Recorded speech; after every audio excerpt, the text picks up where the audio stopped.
มาสิครับท่านผู้สูงอายุนะครับทั้งสุภาพสตรีท่านสุภาพบุรุษนะครับที่อ่า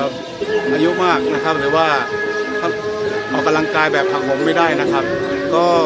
มีพี่น้องชาวพะเยานะครับกลุ่มหนึ่งนะฮะที่เป็นผู้สูงอายุนะครับแต่ก็รักสุขภาพ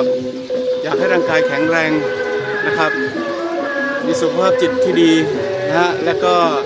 เพื่อที่จะ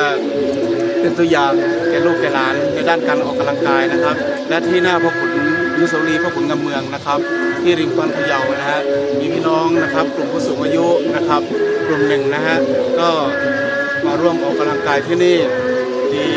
ประมาณตี 5ตี 6ทุกๆวันเลยนะครับที่นี่ครับก็เชิญครับพี่น้องท่านผู้สูงอายุนะครับของชาวจังหวัดพะเยานะครับถ้าว่าอยากจะออกกำลังกายกับพี่น้องกลุ่มนี้นะครับก็ขอเรียนเชิญได้เลยครับก็ประมาณ6 โมงเช้าไปต้นไปนะครับก็ขอเชิญนะครับรักสุขภาพนะครับพูดเลยครับค่ะจะขอเชิญท่านผู้สูงอายุของใน